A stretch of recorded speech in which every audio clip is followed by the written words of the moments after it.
ঈশ্বর যখন নির্গুণ নিরাকার জ্যোতির্ময়, তিনি কিছুই সৃষ্টি করেন নাই, এই যখন তার স্বরূপ, তখন তাকে বলে ব্রহ্ম। এ বাবা একটু বাচ্চাগুলো থামরে বাবা। আমাদের শাস্ত্র বলছে ওই নিরাকার ঈশ্বর, তার মধ্যে ইক্ষণ শক্তি, যেটা বাংলায় বলে ইচ্ছা শক্তি, যেটাকে বলে বোধ শক্তি, তার ইচ্ছা শক্তি জাগ্রত হলো। কি? এক অহম বহু শ্যাম, আমি এক আছি, আমি বহু হব। কার ইচ্ছা? ওই নিরাকার, ওই ব্রহ্ম। এখন বহু হইতে গেলে তো বাড়াইতে হবে। কে বাড়াবে? কেউ তো নাই। কিন্তু তিনি সর্বশক্তিমান। আমরা বলি না ঈশ্বর সর্বশক্তিমান, তিনি সকল শক্তির আধার। তিনি কি করলেন? তিনি তার মধ্যে সৃষ্টির যে শক্তি, সেইটাকে প্রকাশ করে দিলেন। তিনি হলেন ব্রহ্মা। ব্রহ্ম থেকে তিনি হয়ে গেলেন ব্রহ্মা। ব্রহ্মা রূপে তিনি এই জগৎ, বিশ্ব ব্রহ্মাণ্ড সৃষ্টি করলেন, করছেন, করবেন। গেল। সৃষ্টি তো হলো, সৃষ্টিকে পালন করবে কে? কেউ তো নাই, তিনিই তো একা। তিনি কি করলেন? তার পালনের শক্তিকে তিনি প্রকাশিত করলেন। তিনি হলেন শ্রী বিষ্ণু, পালন কর্তা। আর এই সৃষ্টির লীলায় সৃষ্টি আছে, স্থিতি আছে, লয় বা ধ্বংসও আছে। এই যে আমরা আজকে আছি, এর পরের বছর সভা ডাক দেন, দু একজন না চলে গেছে। আমাদের আসতে হবে, এসেছি, ছিলাম, থাকলাম, অবশ্যই চলে যেতে হবে। তাহলে ধ্বংস করবে কে? কেউ তো নাই।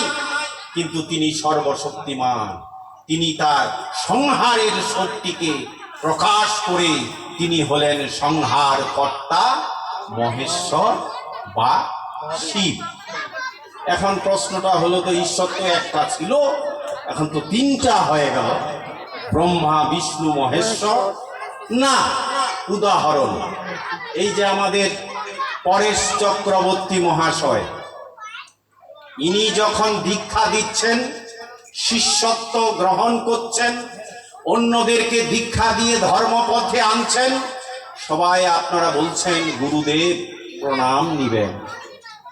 আমি শুনেছি উনি শিক্ষকতাতে এখনো আছেন। কি আছেন? উনি যখন স্কুলে যান, সবাই বলে স্যার আইছে, স্যার। তখন আর গুরুদেব বলে না, বলে স্যার। কেন? তিনি যখন শিক্ষকতা করেন, জ্ঞান দেন, তখন বলে শিক্ষক বা স্যার। আবার উনি যখন এই সভায় আসলেন, সুন্দর বক্তব্য দিচ্ছেন, সবাই বলছে সুবক্তা, ভালো বক্তা। লোক কয়টা? লোক কয়টা? একটা। একবার বলতেছি গুরুদেব, একবার বলতেছি বক্তা, একবার বলতেছি শিক্ষক বা স্যার। ঠিকই তেমনি সনাতন ধর্মে ওই এক ঈশ্বরের গুণ বা শক্তির কারণে তিনি সৃষ্টির জন্য ব্রহ্মা, পালনের জন্য বিষ্ণু, সংহারের জন্য তিনি মহেশ্বর বা শিব। ঈশ্বর কি তিনটা হয়েছে না তিনটা রূপ হইল? রূপ হইল, তিনটা শক্তির প্রকাশ হলো। এখন বলে কৃষ্ণ কই? কৃষ্ণ তো পাওয়া গেল না। ব্রহ্মা পাওয়া যাচ্ছে, বিষ্ণু পাওয়া যাচ্ছে, এখন কৃষ্ণ তো নাই, হরিও তো নাই, রামও তো নাই, এগুলো থেকে আসলো? এটা আলাপ করা দরকার। আচ্ছা, এখন আমরা কি পেয়ে গেলাম? শ্রী বিষ্ণু। তিনি কে? তিনি পালন কর্তা। এখন পালন করতে গেলে তো তার উপর দায়িত্ব মেলা, এই তার জীব জগৎকে রক্ষা করতে হবে। যেমন ধরেন আমাদের সরকার আছে, মাননীয় প্রধানমন্ত্রী সহ সরকার প্রশাসন আমাদের রক্ষা করার দায়িত্ব তার না? এবং দরকার হলে রায়ত পুলিশও আসে পাহারা দিবে বা ইত্যাদি। এখন পালন কর্তাকে শ্রীবিষ্ণু। এই শ্রীবিষ্ণু আমাদের শাস্ত্র যেমন বলে, অন্য ধর্মগ্রন্থগুলা একটু অন্য কথা বলে। যদি আমরা ইসলাম ধর্মে যাই, আল্লাহ রয়েছেন, তিনি এক, অদ্বিতীয়, তিনি তার নবী, পয়গম্বর বা রসুল তারা বলে, তাকে তিনি প্রেরণ করেন এবং তাদের কাছে তার পবিত্র বাণী বা তারা ওহী বলে, ওহী নাজেল করেন। আমরা কোরআন জানি, পবিত্র কোরআন শরীফ এই জিবরাইল ফেরেশতার মাধ্যমে মহানবী হযরত মুহাম্মদ সাল্লাল্লাহু আলাইহি ওয়াসাল্লামের কাছে এসেছে। খ্রিস্টান ধর্ম বিশ্বাস করে এক গড, তিনি তার পুত্র যিশুকে পাঠালেন জগতে মানব কল্যাণের জন্য। আর আমাদের বিশ্বাস, সনাতন ধর্মের বিশ্বাস, ওই শ্রীবিষ্ণু তিনি স্বয়ং দেহ ধারণ করে তিনি জগতে অবতরণ করেন, নামে আসেন, ধরাধামে অবতীর্ণ হন, তখন বলি আমরা অবতার। তাহলে অবতার কারা? শ্রীবিষ্ণু। শ্রীবিষ্ণুকে ওই এক ঈশ্বরেরই পালন কর্তা। মায়েরা কি বুঝতে পারতেছেন? নাহলে এতগুলা ভগবান হয়ে যাচ্ছে। কিন্তু ঘটনাটা এই রকম। এখন ওই যে অবতীর্ণ হচ্ছেন, আমাদের শাস্ত্র বিশেষ করে গীতায়, এটা আপনারা অনেকেই জানেন যে ওই যে যখন গীতা পাঠ দেয়, যদা যদাহি, মানে যখন যখনই ধর্মের গ্লানি হয় তখন আমি জগতে অবতীর্ণ হই, দেহ ধারণ করি, পরিত্রাণায় সাধুনাং বিনাশায় চ দুষ্কৃতাম ধর্ম সংস্থাপনার্থায় সম্ভবামি যুগে যুগে। আমি সাধুদের রক্ষা করার জন্য, দুষ্কৃতিকারীকে বিনাশ করার জন্য, ধর্ম স্থাপনের জন্য যুগে যুগে অবতীর্ণ। আমাদের পবিত্র গীতাতেই আছে। আজকেই আপনাদের গীতা যজ্ঞ হয়েছে, নিশ্চয়ই পাঠ হয়েছে। তাহলে শ্রীবিষ্ণু তিনি সেই ঈশ্বরের রূপ, তিনি অবতরণ করছেন। এই অবতরণ করার জন্য তাকে যারা যে যে রূপে অবতরণ করেন, সেই সেই রূপগুলোকে বলে অবতার। দাদা এখানে একটু বলেছেন অবতারের সংখ্যা নিয়ে। আমরা জানি প্রধানত 10 অবতার, কিন্তু আমাদের বিভিন্ন গ্রন্থে, বায়ু পুরাণ, স্কন্দ পুরাণ, পদ্ম পুরাণ, কোন পুরাণে বলা আছে 7 অবতার, কোন পুরাণে বলা আছে 8 অবতার। আমাদের ভাগবত প্রথম স্কন্ধের 3য় অধ্যায়ে 24 অবতারের কথা বলা হয়েছে। তার মধ্যে শ্রীকৃষ্ণকে 20 নম্বর অবতার বলা হয়েছে এবং পরিশেষে বলা হয়েছে অবতার অসংখ্য। ওই জন্য 10 অবতারের মধ্যে গৌরাঙ্গ মহাপ্রভুর নাম নাই। কলিযুগে আছে কল্কি অবতার। আমরা গৌরাঙ্গ মহাপ্রভুকে কেন মানি? ওই যে তিনি গীতাতে বলছেন, যখনই ধর্মের গ্লানি হবে, যখনই অধর্ময় জগৎ ভরে যায়, তখন আমি নিজেকে সৃষ্টি করি। তিনি তো বলে নাই যে আমি 10 বার কি 7 বার কি 20 বার, যখনই যখনই।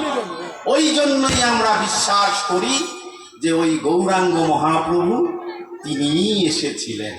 ওই যেমন হরি এসেছেন, যেমন রামচন্দ্র ত্রেতা যুগে এসেছেন, যেমন দাপরে কৃষ্ণ এসেছেন, এইভাবে গৌরাঙ্গ মহাপ্রভু এসেছেন, রামকৃষ্ণ এসেছেন।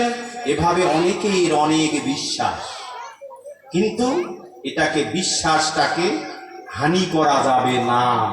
কারণ ভগবান তো বলেই দিলেন, আমি 1 বার 2 বার নয়, আমি যুগে যুগে আসতেই থাকব।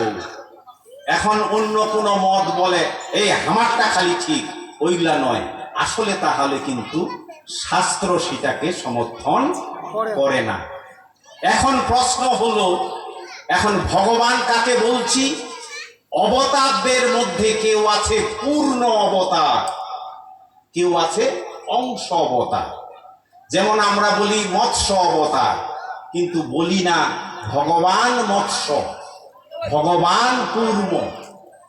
আবার বলি ভগবান রাম, ভগবান কৃষ্ণ, এই কথা বলি। ভগবান কাকে বলে? যে অবতারে 6টি গুণ পরিপূর্ণ। এই 6টি গুণ ঐশ্বর্য, বীর্য, যশ, শ্রী, জ্ঞান, বৈরাগ্য, এই 6টি গুণকে বলে ভগ। এই ভগযার পরিপূর্ণ তিনি ভগবান। আর যার এই ভগগুণ আংশিক তাকে আমরা ভগবান বলি না। কৃষ্ণ বা রাম বা হরি এরা এই 6 গুণ পরিপূর্ণ। এই জন্য আমরা সব অবতারকে ভগবান ডাকি না। বরাহ অবতার ভগবান বরাহ বলি না, বলি বরাহ অবতার, কূর্ম অবতার, মৎস্য অবতার, এইরকম বলি। আর কিন্তু যখনই রাম আসলো ভগবান, যখনই কৃষ্ণ আসলো ভগবান, যখনই গৌরাঙ্গ আসলো ভগবান, যখনই রামকৃষ্ণ আসলো ভগবান, এই রকম করে আমরা বিশ্বাস করে থাকি। এখন অন্য কেউ যদি ওইটা বিশ্বাস না করে, না করুক ভাই, তুই ভাই থাক, আমার বিশ্বাস, আমার ঠাকুর, আমার এইটা ভালো। এখন এই সনাতন ধর্মের এক ঈশ্বরেরই তিনি হলেন ব্রহ্ম।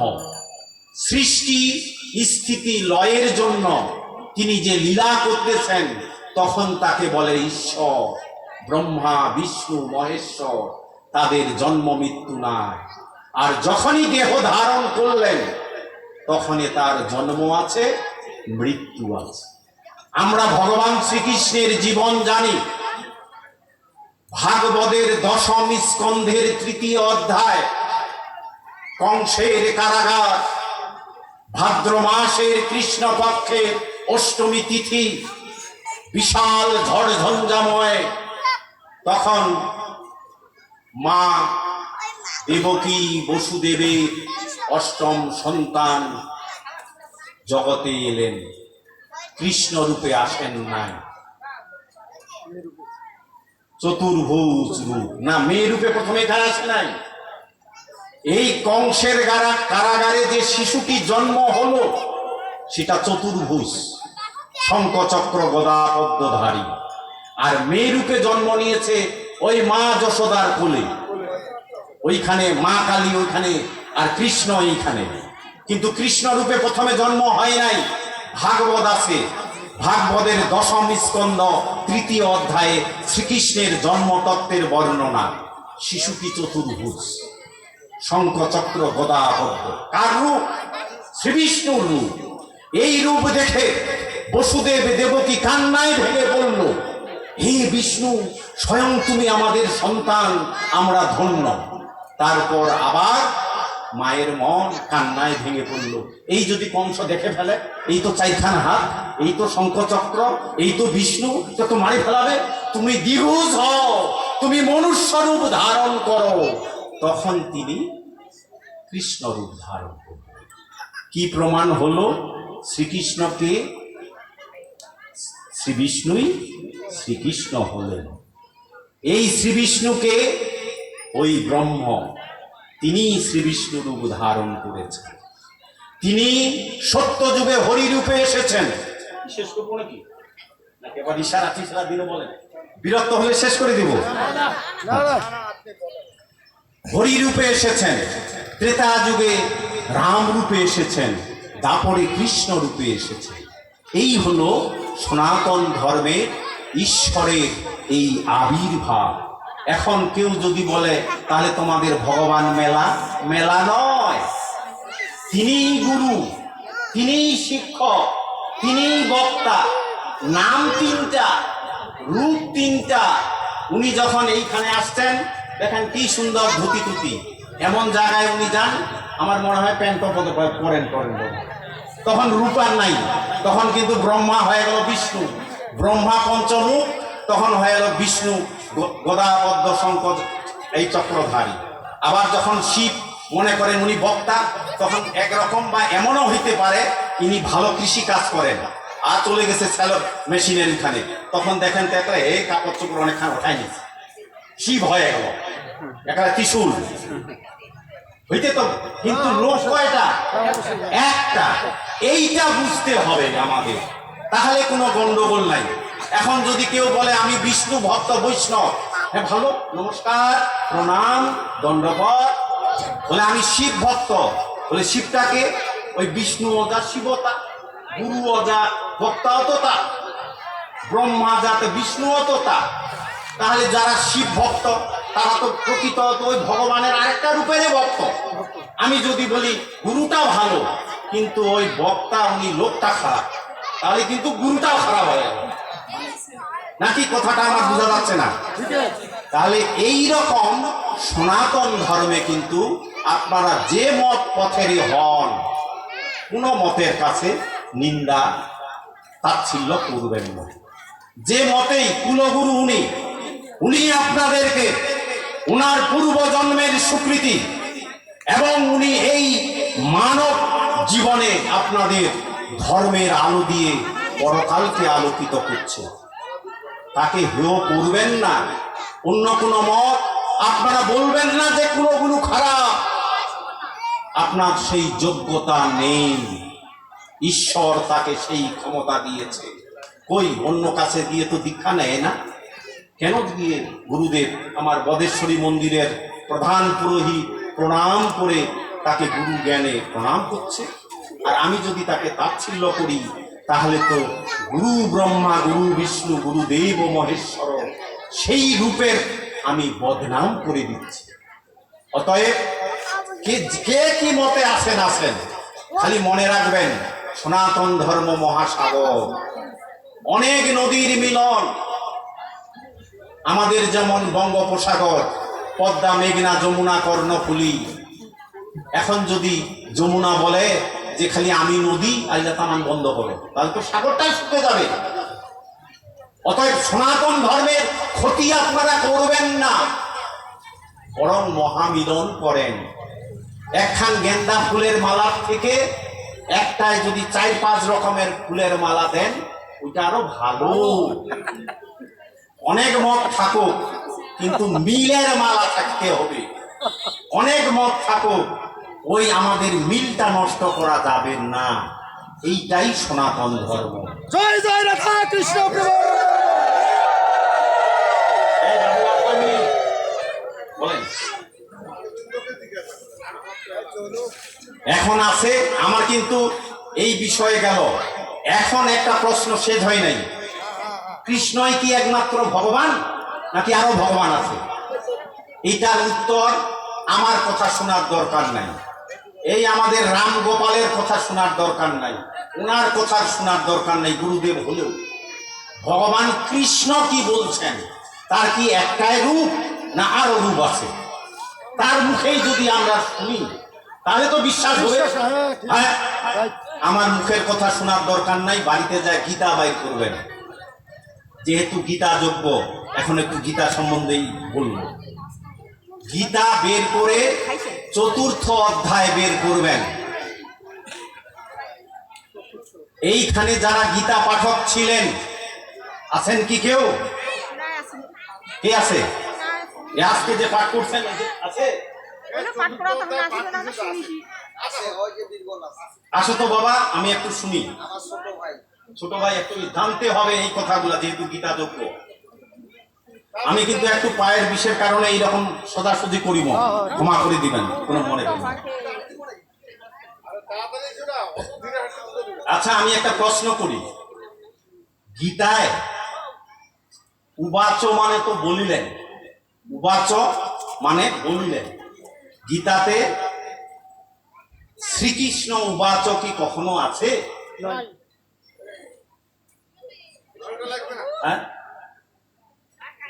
নাই,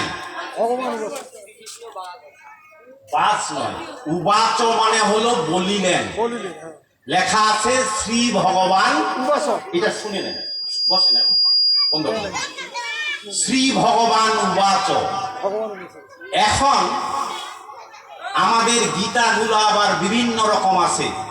কোন গীতা অমুক যথাযথ, কোন গীতা যথার্থ, কোন গীতা অমুক, কোন গীতা তমুক, নানান মত আছে। শ্লোক কেউ বদলাইতে পারবে না, কিন্তু ব্যাখ্যা এমন দিবে একেবারে এই আসল জিনিস ওই দিকে চলে গেছে। ঠিক হ্যাঁ, রাধা কৃষ্ণ প্রভু এখন এখন জিনিসটা বলে কেন শ্রীকৃষ্ণ উবাচ নেই, এটি আপনাদের জানা দরকার। আপনারা গীতা চর্চা শুরু করছেন। গীতা হচ্ছে মহাভারত।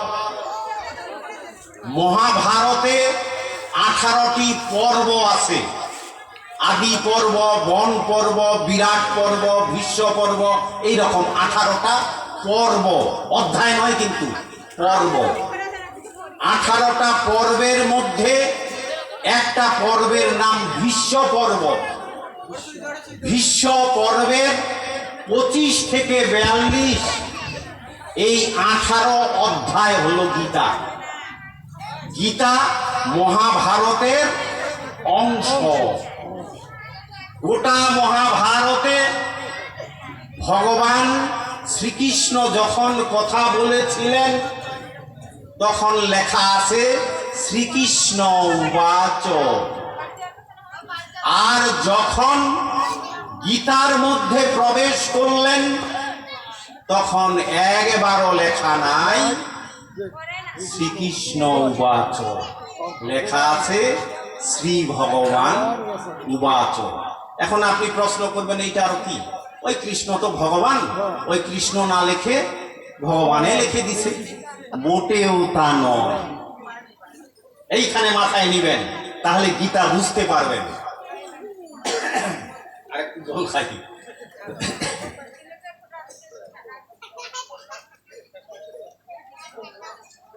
কেন ভগবান উবাচ আর কৃষ্ণ উবাচর পার্থক্যটা কি?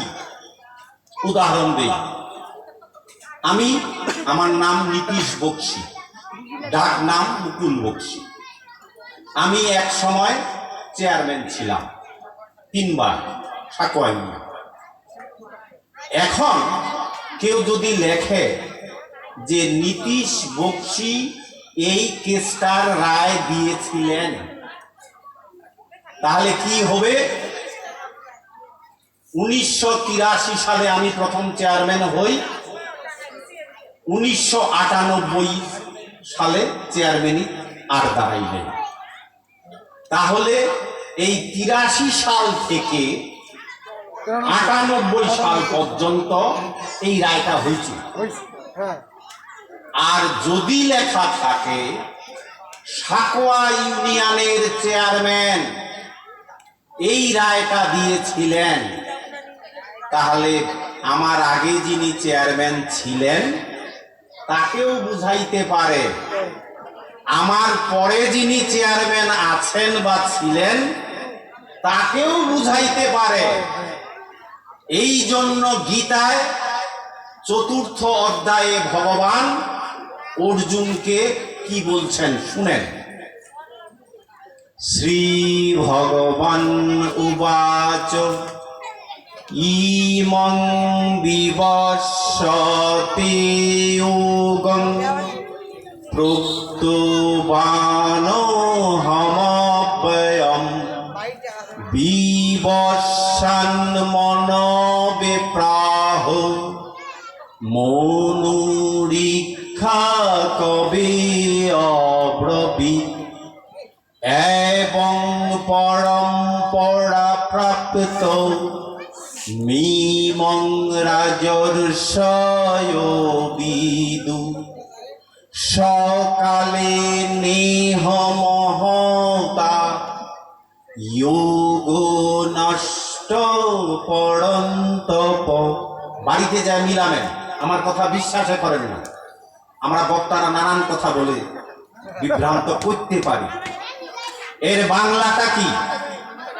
বাংলাটা এই 15 মিনিট আর বাবু একটু এইটা ব্যাখ্যাটা না দিলে পরিষ্কার হবে না, ওনারা জানতে চাচ্ছে। এর বাংলাটা কি? বাংলাটা হলো ভগবান বলিলেন, হে অর্জুন, এই অব্যয় যোগ, অব্যয় যোগ মানে যে গীতাতে 18টা অধ্যায় 18টা যোগ, অর্জুন বিষাদ যোগ, সাংখ্য যোগ, কর্মযোগ, জ্ঞান যোগ, সন্ন্যাস যোগ, আর শেষে মোক্ষ যোগ। যোগ মানে যুক্ত হওয়া। কার সঙ্গে যুক্ত হওয়া? ঈশ্বরের সঙ্গে যুক্ত হওয়া। ভগবান বলছেন এই গীতার অব্যয় যোগ আমি বিবর্ষানকে বলেছিলাম, বিবর্ষান তার পুত্র মনুকে বলেছে, মনু তার পুত্র ইক্ষ্বাকুকে বলেছে। রাজর্ষিরা এই অব্যয় যোগ জানতেন। অনেক কাল অতিবাহিত হয়েছে, এই অব্যয় যোগ বিনষ্ট বা বিলুপ্ত হয়েছে। 3 নম্বরে বলছে তুমি আমার সখা, সময় কম আমি বাংলায় বলি, তুমি আমার সখা, আমি তোমাকে সেই পুরাতন যুগেই আবার বলছি। অর্জুনের বিশ্বাস হলো না। বলে বাহ, ভগবানের কথা অর্জুন বিশ্বাস করে না? করবে কেন? দাপর যুগে শ্রীকৃষ্ণ এবং অর্জুন, ভগবান শ্রীকৃষ্ণ 7 মাসের বড়, অর্জুন 7 মাসের ছোট, তারা একের জুড়িয়া, একের সমান। আর শ্রীকৃষ্ণ কি বলছেন যে এই গীতার অব্যয় যোগ আমি ত্রেতা যুগে রামচন্দ্র, তার 58তম পূর্বপুরুষ বিবর্ষান বা সূর্য, রামচন্দ্র সূর্যবংশীয়, তাকে বলছিলাম। তিনি তার পুত্র মনুকে বলেছেন, মনু তার পুত্র ইক্ষ্বাকুকে বলেছেন। এইগুলা এখন আমি যদি দাদাকে বলি যে আপনার ঠাকুর দাদা আর আমি বন্ধু ছিলাম, একসঙ্গে লেখাপড়া, এই কথা হয়েছিল, বলবে মিথ্যা কথা। তুমি আর আমি নয় 8 বছর 6 বছর আমার ঠাকুর দাদাকে তিনি এইগুলা কথা বলছেন, মিথ্যা হবে না? অর্জুন এই কথাই বলছে 4th অধ্যায়ের 5 নম্বর শ্লোক, 4 নম্বর শ্লোক। অর্জুন উবাচ অপরং ভবত জন্ম পরং জন্ম বিবর্ষত কথমেতাদি জানিয়ং তমাদৌ প্রকৃতবানিতি। বাংলাটা কি? হে সখা, তুমি আর আমি তো এখন দাপর যুগে, আর তুমি বলতেছ ত্রেতা যুগে রামচন্দ্র, তারে আবার 57তম পূর্বপুরুষ মনু, তার পিতা বিবর্ষানকে তুমি এই কথাগুলা কহিছ। এটা কেমন করে মানবো, কেমন করে বিশ্বাস করবো? ভগবান উত্তর দিচ্ছে 4th অধ্যায়ের 5 নম্বর শ্লোক। শ্রী ভগবান উবাচ বহুনি মে ব্যতীতানি জন্মানি তব চার্জুন তন্নহং বেদ সর্বাণি ন তং বেত্থ পরন্তপ। হে পরন্তপ অর্জুন, তোমার আর আমার বহুবার বহু জন্ম অতীত হয়ে গেছে। এই দাপর যুগে যে আমরা আসছি, এই দাপরের আগে তোমার আর আমার বহুবার জন্ম হয়েছে, তুমি ভুলে গেছো, তুমি তো মানো। সকলই আমার স্মরণে আছে। কি প্রমাণ হলো? দাপর যুগে কৃষ্ণ রূপে আসার আগে তার কি আর জন্ম হয় নাই?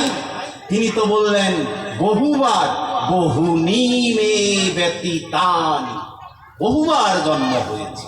শুধু তাই নয়, ওই বলল তখন 7 নম্বর 8 নম্বর শ্লোকে বলল যদা যদাহি। শুধু তাই নয়, দাপরের পরে যখনই ধর্মের গ্লানি, অধর্ম পাপাচারে জগৎ ভরে যায়, তখন আমি দেহ ধারণ করি। তাহলে কৃষ্ণ কি একটা রূপেই ভগবানের? কি বললেন স্বয়ং শ্রীকৃষ্ণ? যে তিনি বহুবার বহু রূপে এই ধরাধামে এসেছেন। এখন কেউ যদি বলে থাকে ওই একটাই রূপ, তাহলে তো ভগবান শ্রীকৃষ্ণ যা বললো ওই আবার ওর উল্টাটা বলে দিল। তো এখন ভগবানের কথাটা মানিবেন না ওই লোকটার কথা মানিবেন? এটা আপনাদের বিবেচনা। আমি কোনো বিপক্ষ কথা বলি না, কারো বদনামও করি না, এটা আপনাদের বিবেক। যদি মনে করেন যে হ্যাঁ ওটাই শুনি কৃষ্ণর কথা ফেলা দেন ফেলে,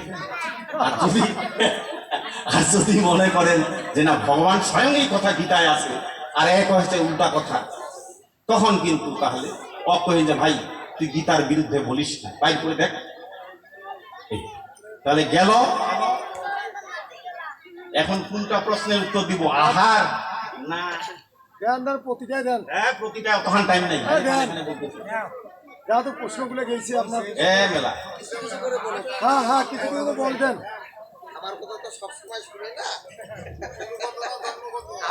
ও গুণগত না জন্মগত? ও বাবা মারাত্মক কথা। এখন শুনেন, আপনারা বিবেক দিবেন। আমাদের গীতা আসছে কোন সময়? দাপর যুগে। আর কত হাজার বছর আগে? কোন মতে 5200, কোন মতে 5500।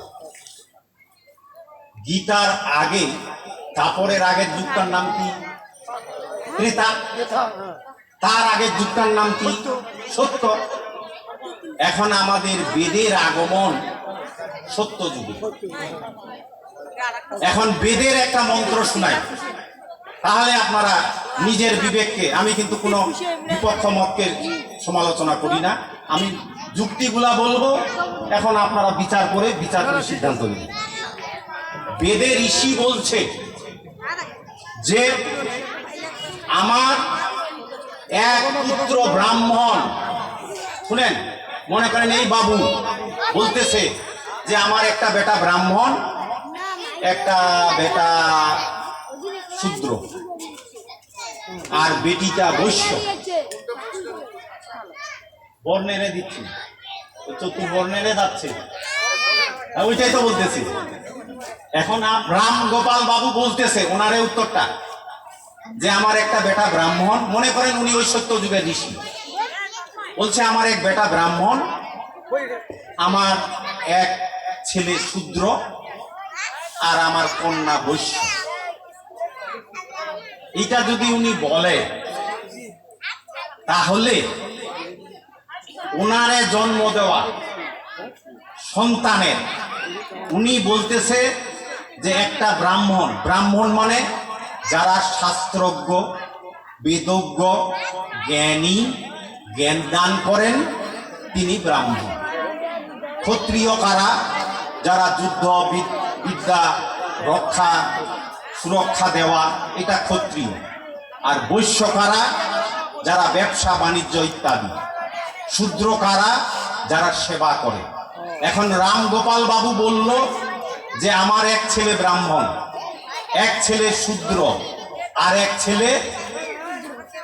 মেয়ে বৈশ্য। তাহলে এইটা ওনারে বাচ্চাগুলা যদি এইরকম বলে, এটা কি জন্মগত হইল না গুণগত হইল? আবার উদাহরণ দিই, তাহলে বুঝবেন। তখন তাকে প্রশ্ন করা হচ্ছে, হে ঋষি, তোমার একজন ব্রাহ্মণ, একজন বৈশ্য, একজন শূদ্র, এটা কেমন কথা? কয়ে যে আমার ছেলে জ্ঞান দান করে, সে ব্রাহ্মণ, আমার মেয়ে জব ভেজে বাজারে বিক্রি করে, সে বৈশ্য, আর আমার ছেলে চিকিৎসক, সে সেবা দেয়, সে শূদ্র। তাহলে এই যে জাতিগুলা হইল কাজের বা গুণের কারণে না জন্মের কারণে? গুণের কারণে। এই কথাটাই গীতাতে ভগবান ৪র্থ অধ্যায়ের 13 নম্বর শ্লোকে বলছে, চাতুর্বর্ণং ময়া কর্ম বিভাগস। আমরা যেমন কহি মোর একটা বেটা মাস্টার, একটা মিলিটারি, আর একটা ব্যবসায়ী। ব্যবসায়ীটা কিন্তু বৈশ্য, আর গুণ কর্ম অনুযায়ী। মিলিটারিটা কিন্তু ক্ষত্রিয়, হয়তো যোদ্ধা, আর যেটা মাস্টারি জ্ঞান দেয় ওই হিসাবে কিন্তু ব্রাহ্মণ, গুণ অনুযায়ী। কিন্তু আমাদের হয়েছে কি জানেন, আমার ঠাকুর মশাইরা কোনো মনে করেন না, ব্রাহ্মণ জন্ম সুকৃতির ফল, ভালো, কিন্তু ব্রাহ্মণের বেটা ভালো করে মন্ত্র পারে, আমি তাকে শ্রদ্ধা জানাবো এবং অনুরোধ করব, ভালো করে শিখেন বাবু, ব্রাহ্মণ কুলে জন্ম, হ্যাঁ। তোমরাই তো আমাদের আলো দেখাবো। আলো দেখাও, হ্যাঁ। তুমি যদি ওম না কহে রোম কহ, হ্যাঁ। তাহলে তো আমার গোড়াটাই গন্ডগোল হয়ে যাবে। গন্ডগোল হয়ে যাবে, হ্যাঁ। অতএব বাবা তুমি শিখে আমাকে পথ দেখাও। ওকে, বাস। তাহলে তোমাকে ভক্তি কেন 14টা ভক্তি দিব। ভক্তি দিন। আর তুমি কোনোয় না জানো এই আমি ব্রাহ্মণ, তাহলে বাবু আর মানিব নাই। গুরুদেব একটা প্রশ্ন ছিল, কি বলো? যেমন টিয়া পাখি কিন্তু মানুষের মতো কথা বলতে পারে।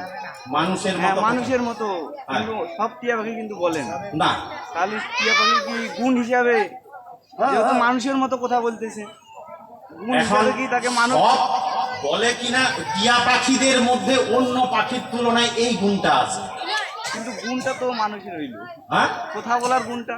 কথা বলার গুণটা তার ক্ষমতা বা গুণের প্রকাশ।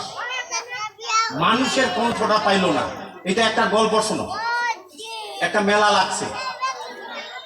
লাগছে, যে ওইখানে একটা প্যান্ডেল, সব মানুষ যাচ্ছে।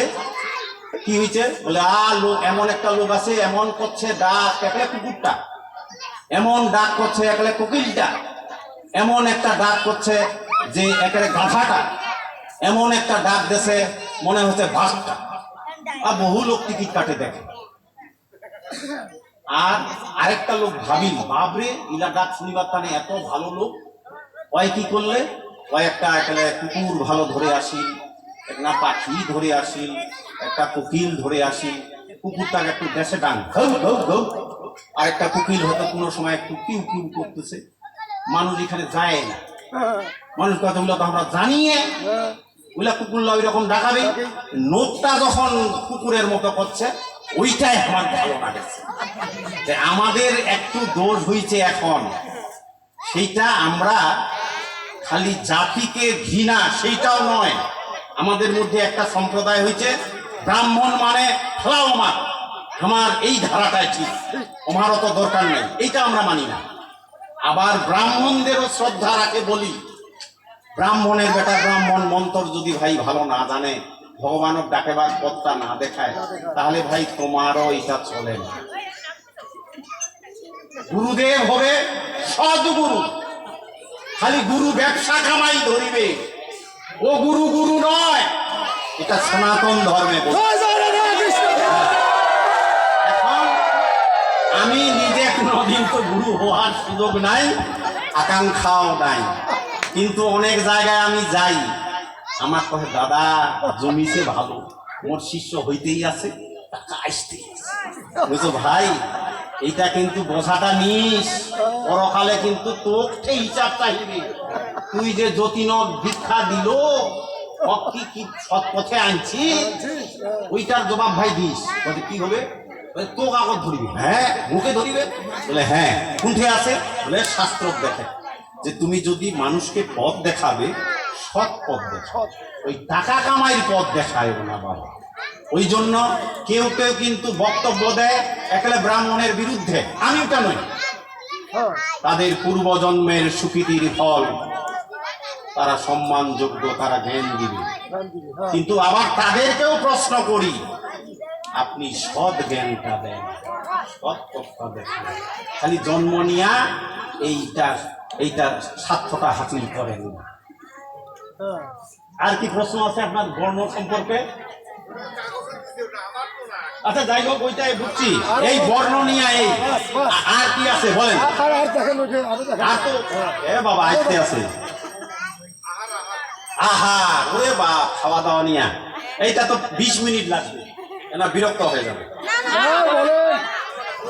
আপনার ওই যে ওইদিকে দাদারা টেবিলে বসে আছে, কাজে ধর এত হ্যাঁ, বক্তব্য। যা যা আমার পরিবেশ চলে যাও, অসুবিধা নেই।